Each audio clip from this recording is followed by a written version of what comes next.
I wanted to do a follow-up on one of my recent videos called My Biggest Business Mistake Yet. So I recommend watching that video first if, to have more context, but you don't have to. I would recommend it, but you don't have to, basically. Where basically I realized a dilemma and talked about that dilemma, where the two main things that I do, my YouTube channel and my website that takes in and rehomes reptiles, emerald scales, very much so rely on each other and would not do well independently. But there's a fly in here. It's bothering me so much. But at the same time, continuing to do both at the same time is pretty unsustainable, simply due to time and energy and motivation at the end, and just passion about it. So first of all, I watch a lot of YouTubers. I feel like I'm a part of a lot of YouTube communities, and the comments on that video that I posted were so nice and so supportive. And some of you are so in-depth, like paragraphs after paragraphs of support, advice, ideas, all this great stuff. I read, I think, every single comment. Obviously, I couldn't respond to all of them, but I appreciate all the stuff that you said. And it's a very nice, I don't know, I realize it sometimes how, like, overall, I really like the audience that we've gotten to build, but it was a nice reflection of that. So with that, that's my cheesy appreciation aside. Basically, it's been, what, a week and a half, a week, something like that. And I've, of course, gotten to think about it more and gotten a lot of your advice. Many of you have emailed me even longer ideas. Some of you wrote out full business plans for me. And I've talked to some of you one-on-one, and there's a lot of ideas, of course. At the end of the day, I think the biggest problem is my personal passion for the project Emerald Scales, because I do have the confidence that if I really wanted to make it work, I could. It's just that I don't want to right now. But with that said, I have a few ideas. Now, of course, these are very big ideas, and they probably won't happen, but I still want to talk about them because they might be the right solution, and talking my ideas out loud and putting them in a video really helps, just on a personal level. So the best idea I have so far is to buy another house. But hear me out, okay? I can't afford another house right now. I spent all my money on this house. I think that the biggest step to fixing my passion and my motivation is to have a full separation in the sense of physical location. Now, the thing about doing it all in my house is, one, there's limited space. And I think after years of working on something, I get not having a work-life balance for a couple years, but after 4 years, I think a little bit of work-life balance is necessary. Now, I know I'm not going to get a work-life balance, but what I could possibly get is a work-work balance. Okay, so since I'm kind of doing two full-time things at the same time, if I could separate those, so my at-home space is one place of work, and then a second home is a second place of work. This sounds like a terrible idea when I'm saying it out loud. Basically, I know I'm not going to have a work-life balance at home because I'm still going to be working on the GoHerping brand at home.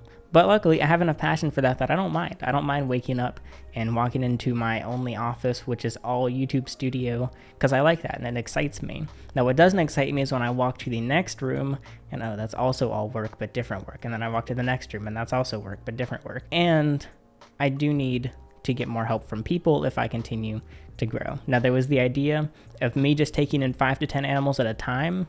I still don't think that's a bad idea. A lot of you said that that is a good idea and that I should do that. And for the time being, that is most likely what I'll do. I took in 1 animal this week, shipped out 3, and I can just do this little tiny cycle of just a few animals at a time, because I mean, I can't buy another house right this second. So I probably would use that technique, and then I can still do some unboxing videos, just not as often, and smaller groups of animals and stuff.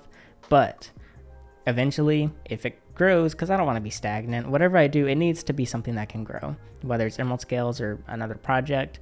The reason I want it to be, one of the big reasons I want it to be emerald scales is because I've already put in quite a bit of work into it. And I was watching, I don't remember what video it was, but they were talking about how time compounds similar to how money compounds. So if you invest $100 at 18, it's going to become a lot more than if you invest $100 later on. And it's like a snowball effect, and it's the same thing with time, which I haven't really thought about. If you compound time, I already have so much time compounded that I've crunched in so many experiences and so many skill sets and knowledge on the project that it's fine to restart. It's fine to do a new thing, and I'm sure I still will, and I still have other ideas that I've been like taking notes and writing more about other ideas I want to work on. But I still don't like the idea of completely throwing away all my compounded time and audience that it has built for reptiles. A lot of people said I should make a second channel. I would love to. I just literally don't have the time. So getting more help involves humans. I am a human. I am a human that does not like being around humans all the time. And so every time I've had people work with me, they always have to come to my house because I don't have another space. Even when I was living with my parents, they would come to my parents' house, and it was just weird. We got used to it, but it was like, I mean, sometimes I would still be asleep if like I was up for too long or something. They come in while I'm sleeping. It's just kind of weird. And it was fine. I mean, for 3 years, I had people literally with keys to my house that come in and work their own hours while I'm upstairs asleep or working, or sometimes working alongside them. Also, from a form of privacy, obviously I do have more viewership now. I don't think anyone out there wants to actually kill me, but just in case, it's always, if you're ever gonna have any sort of public presence, you got to keep your location very locked down. And so say I work with someone for a month or a year and then they stop working with me, as I have in the past, it was always uncomfortable knowing they knew exactly where I lived. And theoretically, this is probably paranoid, but they could have copied the keys and they could still get into the house. They still know your home layout. They know your schedule. They know everything. So it's the idea of getting an office space separate for that work balance, because I'd have my personal private work I do by myself. Well, it's not completely private because I do get help with my channel, but private in the sense that nobody's, well, maybe they are. Someone's behind the camera just like, we got to do 3 videos a week, Alex. You're going to have to believe me, there's nobody doing that, but maybe you don't believe me. But Emerald Scales is naturally a collaborative project, and I need a different thing for that. So now the reason I think a house is the right option, I'm pretty sure it's legal. It depends on the city and the zoning. I won't get into it. I'm pretty sure it's legal. I'll make sure it's legal before buying a house. Ultimately, it'll be like an investment home. And the reason I'd rather do a home is, one, if cash flow is negative, meaning that the monthly takeaway from this project is in the negatives after paying for the home mortgage or monthly cost, or even if I buy it in cash, recouping that money, even if I lose money every month, well, I'm building equity on a home and I have a second home. I would be like my own tenant in a way. So like Emerald Scales would be like my tenant, which is also just me. The thing is, I can kick myself out and then get a new tenant. So I'd just be an actual landlord of the home. Alternatively, I'm building equity on a home that I can just sell. If I get an office space or lease a place or rent a place, I'm just losing that money. So it's be like, well, what's the loss? It's not like I bought a depreciating asset. I bought a house that can be turned into money again if I need it to. It can be liquidated if things don't work out. And also, most office leases are 3 to 5 years, which I'm not a big fan of. So yeah, it would be, I'd get privacy. I could still get help with people, because if they have a key to my second house, less weird. If they have that address, less weird. I could even get stuff shipped directly to it. I don't want, it's not going to be a storefront. I never want a storefront. People aren't going to be coming to it to pick up their animals, but security can be a little bit more lax because it's not my personal well-being. And yeah, so that's my thought with that. Who knows if it's a good idea, and who knows if I could even get a mortgage for that. After all, I did just get a mortgage less than a year ago, and also I'm kind of out of money. I'm gonna do more videos about where all my money went, but basically, money gone, money bye-bye, money goodbye.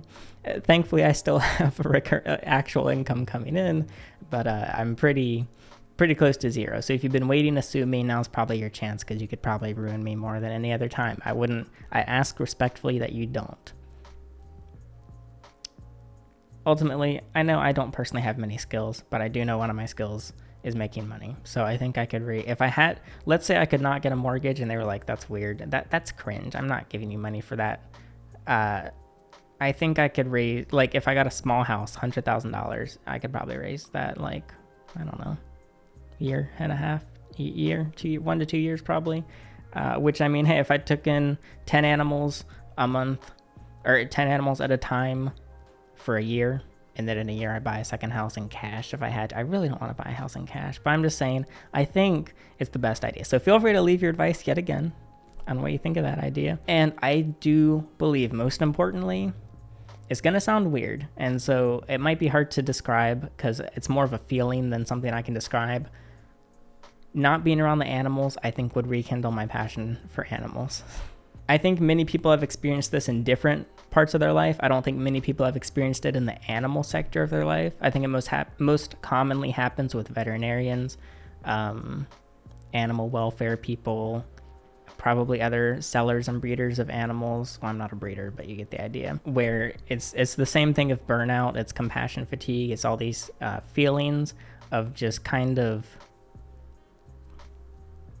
indifference, which is not a great feeling, especially when you're working with animals. So I think that it'll be kind of like building a healthy relationship with the animals, where we're not taking a break from each other. We're still in a relationship, but we're getting some distance, some literal distance. We're not going to live together anymore. The animals are going to move out into their own home. I think it would help. Maybe this is a fantasy that actually wouldn't, but even if, say, I do end up going through with this, it's not the end of the world. It's something I can fix. It's something I can end. It's not permanent. And yeah, that's my idea. People asked about like other passions and things I would like to work on. It's mostly e-commerce related. I really like e-commerce. I like packing and shipping and creating products and all this stuff.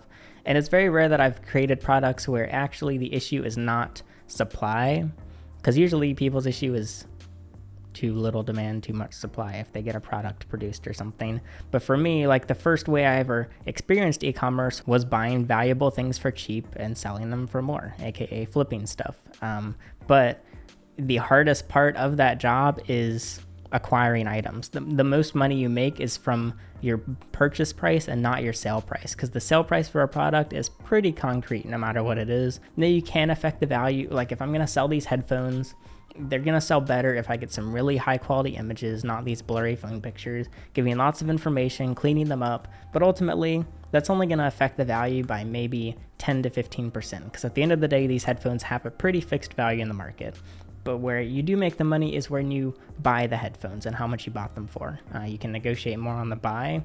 And I've done so much of that I've never gotten to experience like the opposite, where the goal is really the selling and not just the buying. So I feel like I'm really good at buying and not as good at selling, and I want more experience there.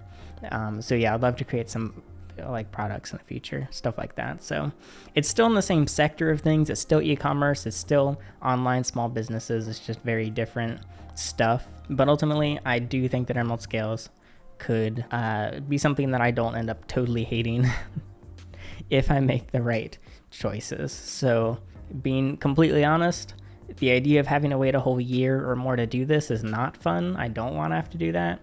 But as long as I have that milestone visible in the future, that's motivation in itself. If it was like, oh, who knows, you'll probably never be able to get them out of your own home. You'll probably never be able to get them out of your own home. I'd have no motivation to continue. But if I can set a milestone, that's my current one. It might change in a day or in a week, and I'll continue to keep you updated. So also on the side of employees and issues with employees, it turns out I did actually get some of the facts wrong in the video I did about 7 Cresties dying in a week. So I'm going to do like I'll probably title it something kind of tongue-in-cheek, like responding to the controversy, or responding to the criticism, something just for fun, or I'll go more in detail, because you do have to keep in mind, I think total there's been, emerald scales animals have been cared for by like 8 or 9 different people over the years. It hasn't just been me. This wasn't my only employee. This was just one small experience that ended badly and made an interesting story. So although I am certainly still paranoid about hiring people, I have successfully done it, even if they didn't last forever. But this video will get too long if I talk about that in this as well. So I'm going to save that for separately. Yeah, if you want to help me raise some money for a house, you can buy the unboxing plushie. Apologies for the delays. They'll be shipping hopefully within a month or 2 in the spring. They'll be shipping in the spring. All right. This is one of my first experience. Let me actually get it. This is a great example. This is one of my first experiences where I'm creating the supply and not having the hunt for it. And it's interesting, and it's a lot more difficult than I expected in some ways, but it's still fun. And yeah, if you want a refund, I can give you one, but hopefully you'll be willing to wait But I mean, it's your money, so I can't force you. So also, I'll be removing some merchandise designs soon, some shirts. This is not my shirt. This is from Target, for those of you that ask. But if you want to grab one of the merch designs currently there, they're not going to be there for too much longer. I'm just going to revamp the whole shop with new designs and stuff. So that'll be in a couple months, but I'll remove these designs in probably a few weeks if you want to check those out. So thanks to all of you that have bought them. You can tag me on Instagram or Twitter. I have missed some by accident, but if I ever do miss a merchandise picture, you can re-tag me. That's fine too. That's it. That's the update. Thanks for your support. I'll keep you updated yet again in the future. That's it. I'm Alex. Thanks for watching.